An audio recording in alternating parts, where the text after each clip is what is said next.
My lords and ladies, dear patrons, I am Lord Blood-Rah, and you have come home to the Cathode Zone, where each week we will explore the shadowy depths of old-time TV. And tonight we have an episode of a fairly obscure and forgotten anthology TV series, General Electric Theater. The show ran for 1 year in 1953 and did feature many prominent stars of the day, including its host, Ronald Reagan, who had a respectable acting career before famously going into politics. The stories featured on the show ranged from drama to comedy, but tonight's tale is a unique offering from the series. A tuneful, stylized folk tale starring one of the kings of horror cinema, Mr. Vincent Price. Here, from the dim, distant year of 1953, comes the tale Mender, McLure, from General Electric Theater. For General Electric, here is Ronald Reagan.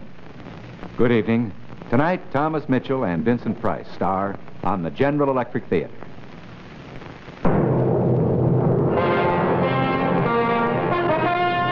In research, in engineering, in manufacturing skill, at General Electric, progress is our most important product.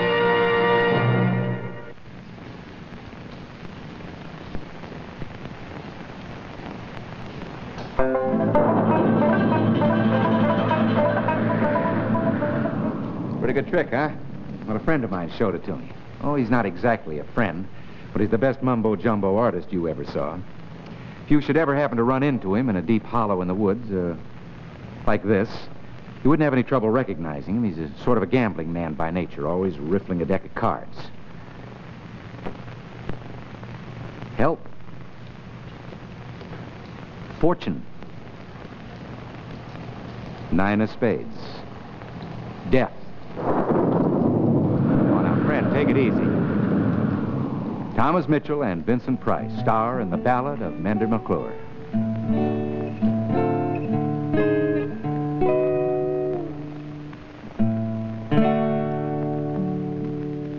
This is the story of Mender, McLure, hands so steady, heart so pure. Ever ready, ever sure, Mender, McLure. Starts on the morn of the 16th of May, a day that begins like most every day. 10 dirty dishes and the young uns at play, and Mender, Mender, honey!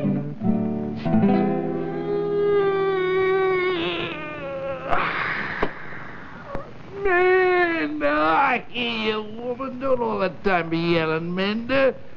Just tell me, hey, I get up. Kiddies eat their breakfast? Sure. All of them? You ain't about 10 dirty plates here. Honey, we ain't got but 10 kiddies. Huh? Oh. Well, come on, woman, slap some fat on them collard greens. Oh, Mender, McLure, I swear. Are you going to be satisfied with everyday victuals this morning? It's your birthday, Mender. Oh. Oh, Mender. Now, what's the one thing you wanted all your life? To eat all to yourself, what you always wanted and they never done had? What? You know, Looney, you know. Tell me, Mender. Turkey! Go on. All my life I want a little fat turkey all for myself, ever since I was a little boy. My daddy was a fence mender just like me, and his daddy the same. Oh, it seems like all my time I've been just messing around other people's turkeys, but always on the other side of the fence. Those fat, juicy little bird flesh going gobble, gobble, gobble, year in and year out, gobble, gobble, gobble off to some quality folks Sunday supper. And what'd you always say? I always said, if I had a little turkey all for my own, I could die happy.